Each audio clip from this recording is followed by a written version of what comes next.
Nós estamos compartilhando nessas últimas quartas-feiras sobre como ter uma vida consagrada, sobre a santidade de Deus, sobre a manifestação de Deus a partir de uma vida santa. E hoje é a última mensagem dessa série. Na semana que vem a gente vai estar fazendo participando de um culto consagratório, já que nós vamos estar às portas do mês de outubro. E hoje a gente vai falar sobre os benefícios da santificação, da vida consagrada. Eu já falei disso há 2 semanas, e naquele momento nós falamos que alguns desses benefícios eram a capacitação, a segurança e o desenvolvimento. O que a gente vai conversar hoje está muito próximo disso, mas alguns degraus acima, alguns passos à frente. Por isso, desse texto, que é um texto do Antigo Testamento, em que o Josué está prestes a começar a sua primeira batalha na tarefa da conquista da terra que Deus havia prometido para Abraão. E ele começa a batalha não cingindo as suas armaduras, ou calibrando as suas armas, ou retificando a sua estratégia. Ele começa com essa palavra: santificai-vos. Ou seja, vamos viver primeiro, antes de qualquer coisa, um momento de consagração, uma ideia consagradora, talvez não uma ideia, mas um movimento consagrador. E eu lembro que eu disse para vocês que dentre os benefícios de ter uma vida consagrada, a sua alma é elevada a uma ordem superior.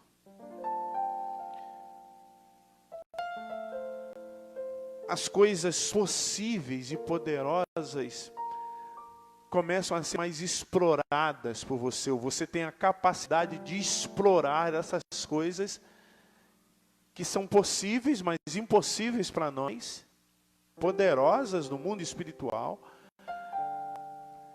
E essa capacitação, ela começa a fazer parte da vida dos santos. Só os santos têm a capacidade de experimentar.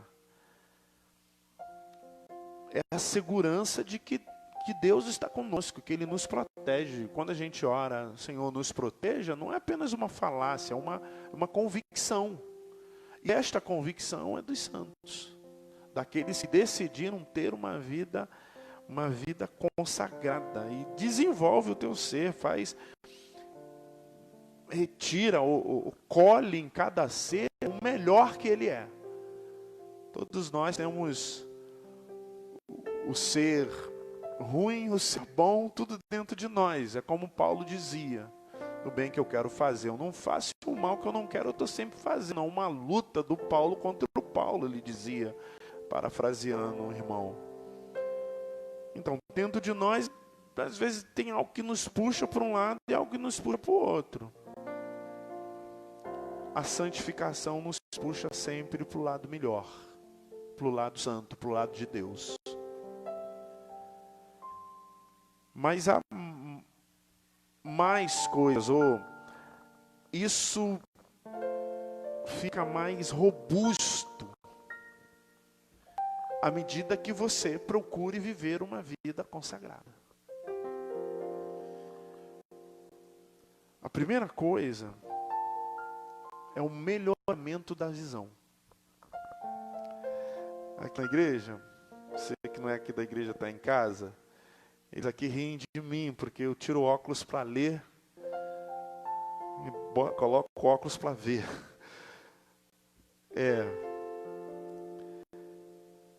Porque a minha visão ela é ruim. As minhas vistas já estão escurecendo, como diz o o sábio do provérbio. E todos nós temos a visão limitada. Nós não conseguimos ver tudo.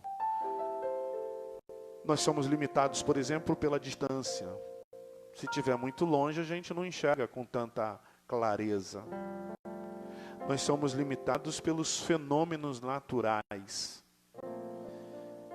Quando quem dirige sabe à noite, se um outro carro vier na sua frente, espelhar o farol dele, a gente perde completamente a visão com os olhos abertos. Nós somos limitados na nossa visão ocular, nos nossos olhos da vista. Mas não é dessa visão que eu estou falando. Eu estou falando daquela visão que às vezes os olhos não veem. Mas a alma tem nitidez, clareza do que é. Eu estou falando da visão, que é a visão espiritual, a visão dos profetas, a visão de percepção espiritual. Aqueles que buscam consagrar a sua vida e têm vida santa, começam a participar dessa visão, começam a viver essa visão. É por isso que, via de regra, pessoas que estão em novidade de vida, com a vida santificada, são até mal compreendidas e mal interpretadas pela maioria das pessoas. Porque eles conseguem ver coisas que a maioria das pessoas não conseguem ver. Eles são ridicularizados às vezes. Debocham deles. Quantas vezes vocês contemplaram de irmãos nossos na Bíblia serem debochados porque revelaram a sua visão? Porque revelaram aquilo que Deus havia lhes dado. E eu não estou falando do misticismo religioso pautado nas revelações, como diz o Paulo, das velhas caducas. Não é disso que eu estou falando. Eu estou falando de uma visão espiritual, de algo que você contempla na alma, e pode descer um anjo do céu e dizer para você que não é, ainda assim você afirma que é. Porque a intensidade do qual você vê é algo sobrenatural, extraordinário na vida. Isso é factível na vida dos santos. Nós somos rodeados, meus irmãos, por forças, fraquezas, oportunidades e ameaças. Toda a nossa vida tem esse tipo de envolvimento. Mas só que são movimentos espirituais invisíveis e que nós não conseguimos tocar ou enxergar com uma menina dos nossos olhos. Que todos nós temos o melhor que Deus nos concedeu. Todos nós. Tem coisas, eu já disse aqui com recorrência, que tem coisas que você faz melhor do que a maioria das pessoas que existem nesse mundo. Não é perto de você não é na igreja que você participa. Mas você só consegue perceber isso espiritualmente. Caiu alguma coisa na caneta. Você só consegue perceber isso espiritualmente. Você só consegue ter noção disso na visão espiritual. No que você é melhor. No que você desponta, no que você está na frente. Por outro lado, você tem fraquezas que o teu filho não tem. Que a criança mais inexperiente dessa terra não tem. E isso também só é perceptível com o olhar espiritual. Você só consegue acolher isso na alma e começar a trabalhar as suas fraquezas e aquilo onde você se destaca nesse olhar, nessa visão espiritual. E isso é pertinente à vida dos santos. Porque quando você conhecer as tuas virtudes e as tuas fraquezas, você se tornará um ser, desculpa a expressão gramaticamente incorreta, imparável. Porque o apóstolo Paulo dizia: nas minhas fraquezas que eu sou aperfeiçoado. E naquilo que eu faço de melhor, eu sou santificado. Nós estamos envoltos a oportunidades absurdas, meus irmãos. Mas que nós às vezes não conseguimos ver. É tipo o exemplo que eu sempre falo para vocês da H, ou do povo de Israel, quando estava no deserto lá em Mara. E eles não percebem lá as palmeiras e as fontes de água. Eles pensaram que ia morrer de sede, morrer desidratado. Mas havia lá um oásis magnífico na frente deles, mas eles não conseguiam ver. A Agar também passa por isso. As oportunidades estão muito próximas de nós, mas nós não conseguimos contemplar, porque os olhos da carne não conseguem. As ameaças também estão próximas de nós. E às vezes, como diz lá o filme de Hollywood, nós estamos dormindo com o inimigo. E não percebemos isso. Assim como o texto diz que os antigos, sem saber, receberam anjos na sua casa, o Paulo também disse que há filhos de Satanás que rodeiam a nossa vida. E isso só é perceptível, isso só é contemplado, isso só é visto, só é enxergado com olhos espirituais. E os olhos espirituais é concedido àqueles que decidiram consagrar a sua vida e viver em santidade. Por isso que, via de regra, de vez em quando nós caímos em armadilhas. Nós escorregamos no tapete. É porque nós não percebemos as ameaças próximas de nós. Se você fizesse parte do grupo de Jesus, você teria percebido que o Judas era o Judas? Ninguém percebeu, exceto o nosso Senhor Jesus. Ele sabia da ameaça, porque os olhos dele, a vida dele, o coração dele era espiritual. Ele tinha uma visão. Quando aquela mulher, chamada de prostituta, a Maria Madalena, chega perto de Jesus, todo mundo a vê como uma pervertida. Porque os nossos olhos só conseguem contemplar aquilo que a gente está vendo. Mas Jesus a viu como a primeira evangelista. Liberou ela do açoite em praça pública e ela foi a primeira a testificar de Jesus ressuscitado. Olhos espirituais. Às vezes, da onde você pensa que não é, na verdade é que é. E da onde você pensa que é, na verdade, olhos espirituais. Os olhos espirituais faz a gente contemplar tanto fora como dentro algo que não há como contemplar, se não for pela via do Espírito. Isso é uma bênção na vida dos santos. Você sempre vai estar na frente. Você sempre vai discernir com mais clareza. Você vai cometer menos equívocos na vida, porque você vai viver mais da realidade do mundo espiritual do que nessa pericidade do mundo da matéria.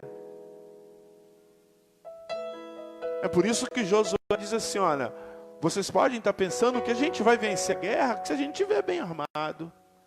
Vocês podem estar pensando que a gente vai invadir lá Jericó e vamos derrubar aquela muralha se a gente tiver um exército grande.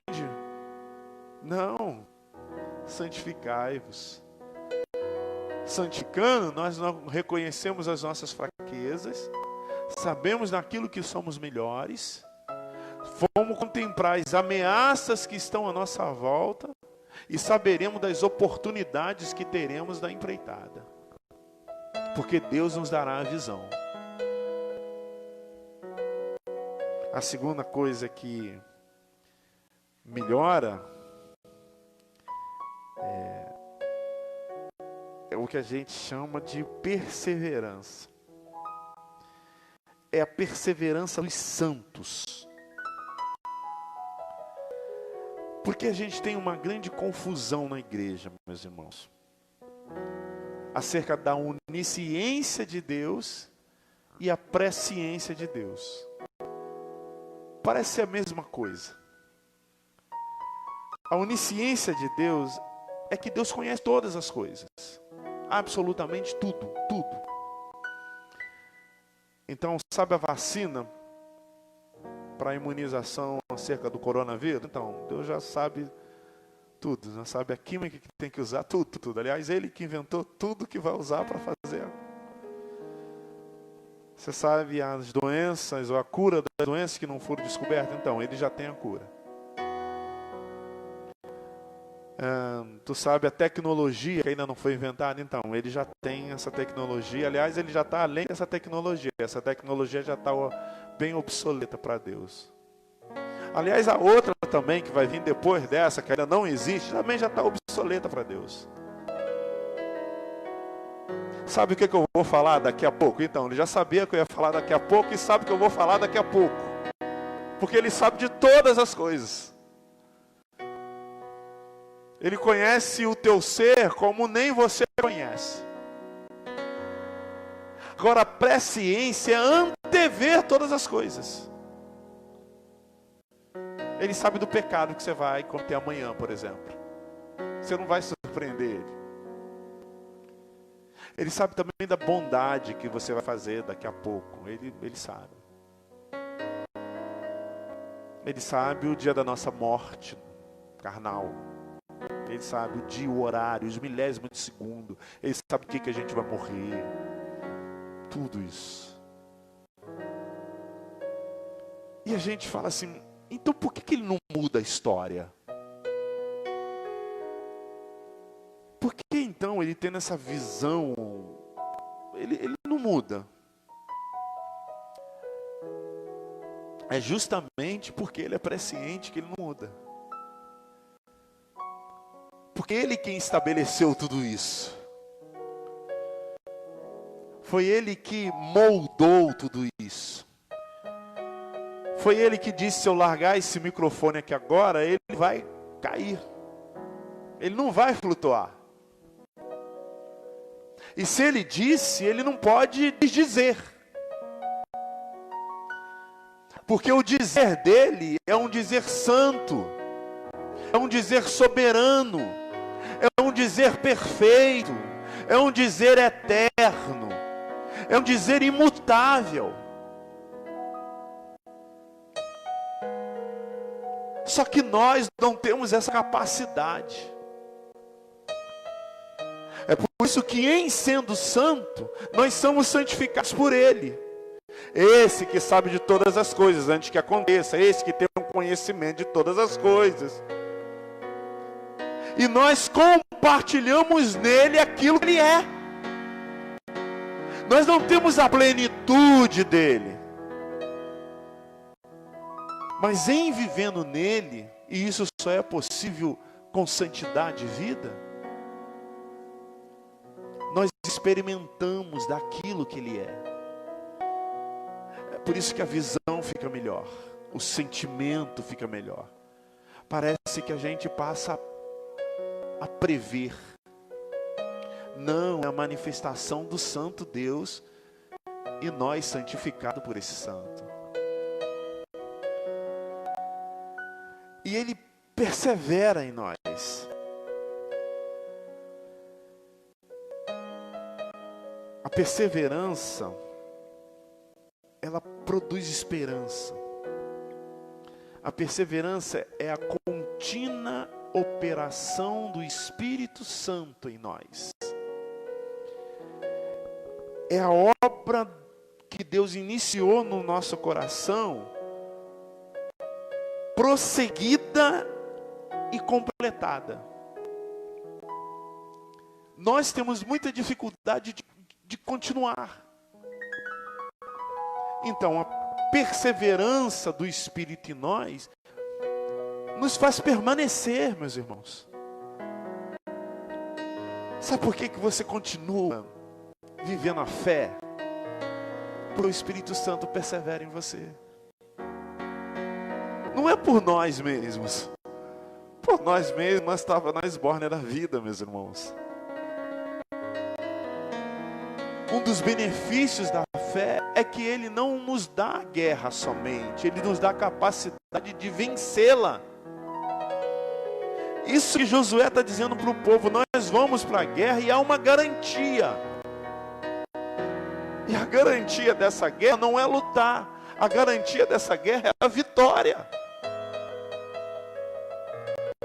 É necessário que nós passemos pelas guerras, é necessário que nós passemos pelas dificuldades, é necessário que nós passemos pelos problemas, pelas problemáticas da vida, mas há uma decisão eterna. Eu vos concederei a vitória, porque eu persevero em vocês. Eu lhes dou força para vocês continuarem. Eu lhes dou capacidade de vocês não desistirem. A obra que eu comecei na vida, no coração, na caminhada, na existência de vocês, eu vou prosseguir. Eu vou operar. É como diz lá Paulo a Filipenses: até o dia final. Eu não vou desistir de vocês. Eu não vou desistir da missão que eu entreguei a vocês. Eu vou os fortalecer para isso. A perseverança dos santos, ela se manifesta especialmente na salvação. É por isso que nós, presbiterianos e reformados, afirmamos que não há a mínima possibilidade de um crente em Cristo Jesus perder a salvação. Não porque nós não somos salvos pelas nossas obras, mas pela obra da cruz. E Ele persevera nos santos. Ele nos levará até o dia final.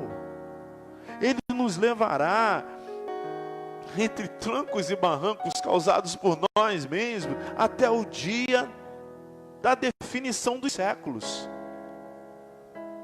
Ela se manifesta aos santos e dá força para que eles permaneçam de pé.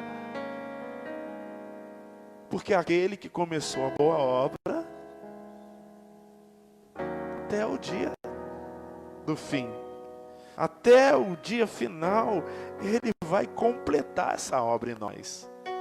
Se Ele não completar, Ele não é Deus. É por isso que Ele é que nos mantém firmes. É Ele que nos levanta no dia das nossas quedas. É Ele que nos sustenta diante de todas as atrocidades da vida, diante da pequenez do qual nós somos. E nós mesmos, nós não suportamos. E isso é um benefício para os santos. O que te faz estar aqui nessa noite adorando a Deus? É a perseverança dele em você, meu irmão. O que te faz afastar do pecado é a perseverança dele em você. Mas ele também persevera na vida. Ah, como é bom perceber isso.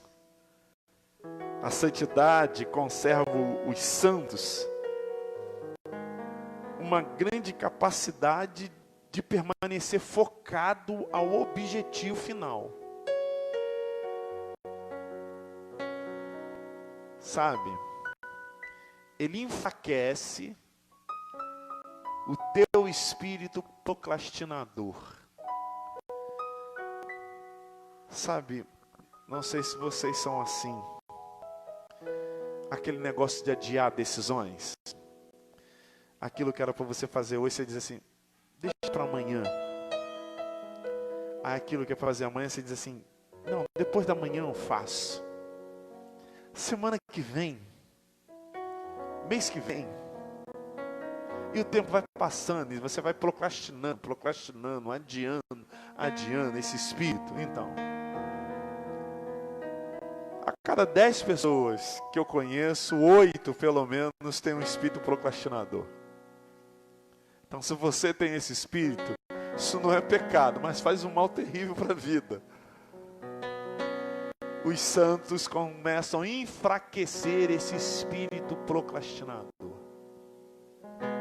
Porque a procrastinação é ela tem dois viés. Primeiro, o medo. É o medo de dar errado. É aquela prova que você vai fazer e não estudou. Você ora a Deus para não ter prova naquele dia. O problema não é a prova, o problema é que você não estudou. Aí você quer que aquele negócio vai para frente.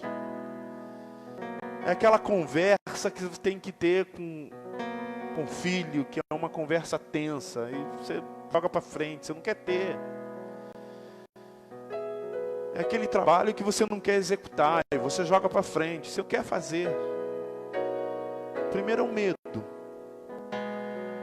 O medo de executar. E aí você vai procrastinando.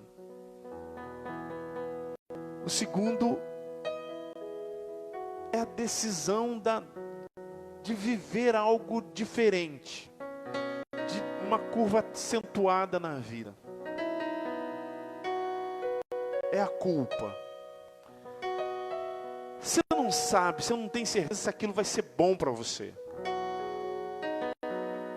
Se aquele negócio vai mudar a sua vida para melhor. Se aquela conversa vai resolver o problema. Se você vai tirar nota boa na prova. Essa culpa de errar, de não conseguir conviver com o erro, de não conseguir conviver com a frustração, ela faz você procrastinar. Ela faz você adiar decisões. É aí que entra a santidade. Porque a santidade nos dá certeza e convicção. E aí você toma a decisão na leveza do ser, dando glória a Deus. A santidade enfraquece esse espírito procrastinador, esse espírito que tem medo de ir para... Eu não vou batizar porque eu ainda não estou preparado. A santidade dá certeza, eu vou batizar porque eu creio no meu Senhor Jesus. Eu não vou viver esse ministério porque eu não quero confusão para a minha vida. Não, a santidade fala, não, essa é a missão que Deus te deu, não é que você queira, você tem. E ela fortalece o espírito disciplinador. Aquele negócio, primeiro culto que eu vim aqui na igreja, primeiro, foi um negócio internacional aquele dia. Eu cheguei 25 minutos atrasado. O primeiro culto. Eu cheguei, eu lembro, naquela porta ali. E eu pensando, eu não tinha carro, a Kombi atrasou. Falei, o que eu vou falar para aquela igreja? Eu vou começar mal demais, rapaz. E aí cheguei e não falei nada. Não dei nenhuma satisfação, porque já estava atrasado, só o atraso já era a explicação. Mas desde então me disciplinei. Vocês podem ver, raríssima as vezes que eu chego aqui atrasado. São raríssimas vezes. Mesmo quando a Carol era solteira, eram duas mulheres para arrumar lá em casa, e quem é Maria sabe que uma já dá problema. Duas então, mesmo assim, eu conseguia chegar no horário, até porque elas duas são bem pontuais. Disciplina isso, meus irmãos. Porque você não sabe como que eu era. Eu marcava com você 7, chegava 8h30. Disciplina. Nós ocidentais não fomos criados em disciplina, mas a santidade nos dá disciplina. Nós conseguimos fazer do mesmo, muitas vezes, e todo mundo sabe que a repetição de fazer é que te dá preciosidade naquilo que você faz. O Espírito de Santidade nos dá disciplina na vida. Você começa a ler um livro da Bíblia, você vai até o final. Todo dia, às 7 horas da manhã, você lê lá um trecho da Bíblia. Você começa a orar por uma coisa, você vai até o final, porque você tem disciplina. Você não desiste no meio do caminho, você não para. Você mantém. Você não quer que as coisas aconteçam no estalo de dedos. Você mantém porque você tem certeza que vai acontecer. É só você perseverar. E quem faz isso com você é o Espírito Santo. Então, o segundo benefício de ter uma vida santificada é que a perseverança de Deus sobre a tua vida. O que garante a tua salvação, mas garante também essa obra divina, essa perseverança, essa longanimidade nas circunstâncias do nosso dia a dia. É maravilhoso isso, meus irmãos. É lindo quando você tem convicção nas decisões. Quando você toma a direção, você toma a decisão convicto de que é a direção do Pai para a sua vida. E finalmente, a capacidade na realização de boas obras. Eu sei que no outro coisa eu falei da capacidade também, mas aí na elevação do nível da condição da tua alma. Você começa a viver coisas possíveis, mas impossíveis aos seres humanos, porque Deus capacita. É assim, você ora por pessoas e pessoas são curadas. Você ora por pessoas e pessoas são libertas. Mas dessa aqui é a capacidade na realização de boas obras. Nenhum de nós somos bons. Mas há a benignidade de Deus em nós, e por isso nós realizamos obras boas. O espírito de obediência, de santidade, desperta em nós, a partir do processo de consagração, a realização de boas obras. Mas quando eu estou falando de boas obras, talvez você está pensando em ajudar as pessoas, em doar dinheiro, ou dar cestas básicas, como a gente faz aqui. Mas é um pouquinho mais profundo. Porque na realização de boas obras, há 3 coisas que são produzidas nos santos. Ou 3 sentimentos, ou 3... Primeira, satisfação. Na realização das boas obras, isso satisfaz o teu ser. Você fica feliz. Experimenta todos os dias das suas vidas praticar atos de bondade. Todos os dias, porque há dias que nós não praticamos atos de bondade. Experimenta estender a mão para as pessoas. Abrir o coração. É a santificação que produz isso em você. Pessoas que não buscam a santificação não conseguem ter atos de bondade provocativos. Sabe, você está vendo alguém passando fome, você dá de comer. Isso não é ato de bondade, é uma bondade humana. Até o chefe do negócio lá, ele dá de comer a quem tem fome. Mas é algo mais espontâneo. É algo mais cotidiano na vida. É até uma procura em tratar pessoas bem, em fazer pessoas ficar felizes, porque a bondade, ela nada mais é de reproduzir felicidade na vida de outras pessoas. Isso traz uma satisfação na alma, meus irmãos, um gozo no ser estonteante. A segunda coisa que a realização de boa obra produz é eficiência. Dificilmente, no ato de bondade, a coisa sai errada. Você pode até não desenvolver bem, mas no final dá certo. É um negócio assim, impressionante. O Deus Todo-Poderoso coopera com a nossa vida para que nós sejamos cooperadores da vida dos outros. Eu honro aquele que me honra. E o que é honrar a Deus? É adorar, levantar as mãos. Isso não faz cosquinhas em Deus. Honrar a Deus é fazer o que Ele disse para fazer. Amar o próximo.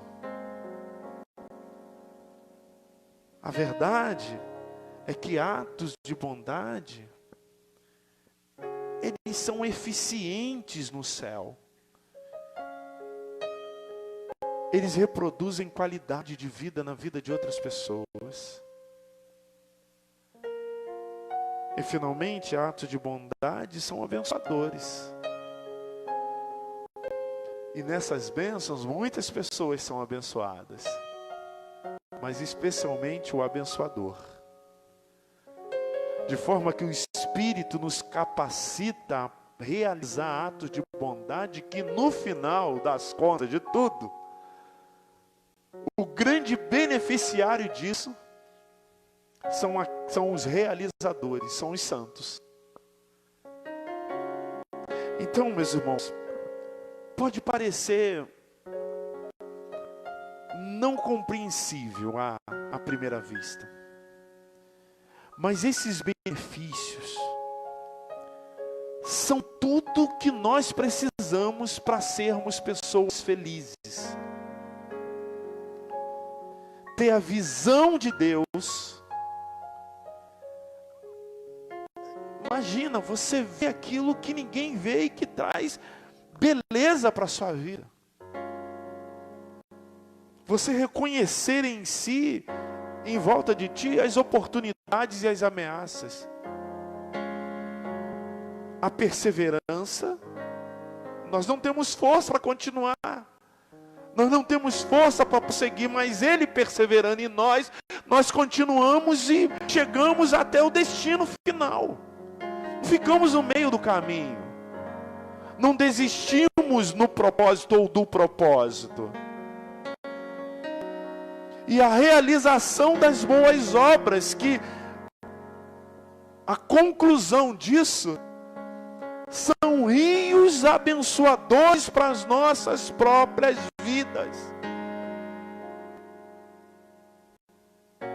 Eu podia pegar o texto aqui e falar, olha, aos santos Deus dá a vitória. Porque Josué venceu a batalha em Jericó. Eu podia dizer, tá vendo? Se você santificar a sua vida, a sua vitória é garantida. É verdade, é isso mesmo. Mas o que eu estou dizendo para você é o processo disso. Não é o final da história. É o caminho para você chegar no final da história.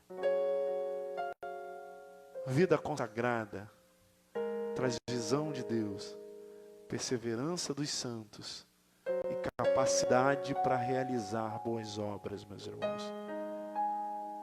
Isso é tudo que nós precisamos para viver na glória de Deus, ainda aqui nessa terra. Deus te abençoe, meu irmão. Deus te abençoe, minha irmã. Vamos ficar de pé, em nome de Jesus, para nós orarmos. Tem pedidos aí?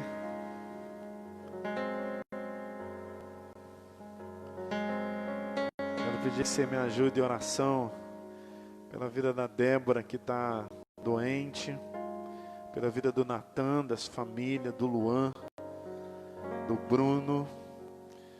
Eles perderam uma pessoa na família. Ore para que Deus possa consolá-los. Pelo Quirino, que está também doente, pela Mirtes e pela Márcia Valéria, nossa Marcinha aqui. Quero que você ore também pela família da irmã Lenice, pela família da Marcela. Ih, rapaz, olha lá, aniversário de casamento dos pais da Gisélia, isso? Isso, vamos orar. Tá bom, aqui mandaram o endereço lá de São Francisco, Estrada de São Francisco, 1834, ao lado da barbearia do Fábio, tá bom? Estrada de São Francisco, 1834, ali na estrada principal, lado da barbearia do Fábio. O Fábio é mais conhecido lá do que... Vamos orar. Vamos orar, meus irmãos. Senhor nosso Deus, nosso bendito Pai, fortaleça-nos para que nós busquemos essa vida santa, Deus. Nós sabemos que é o melhor para nós, mas às vezes nós não temos força. Ensina-nos, ó Deus, a perseverar aumente o alcance da nossa visão, dê-nos capacidade de promulgar, Senhor Deus, o Teu favor eterno nas nossas vidas. Eu te louvo e te glorifico nesse santo dia, meu Pai. Te peço para que Tu possa, Senhor Deus, conduzir a família do Natan e do Luan, que perderam entes queridos. Olhar, Senhor Deus, para Débora, para o Quirino, para Mirtes, que estão enfermos. Ó Deus, tenha misericórdia dessa vida, para a família da Helenice, da Marcela.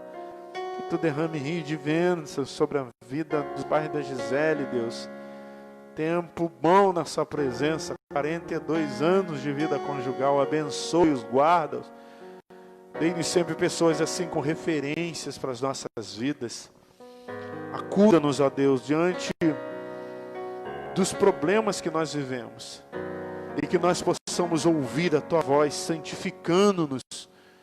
Porque Tu disseste para Josué que engrandeceria, que cumpriria a promessa na vida daquele povo. E eu te rogo, Senhor Deus, que Tu cumpra a promessa na vida deste povo, à medida que nós formos santificando as nossas vidas.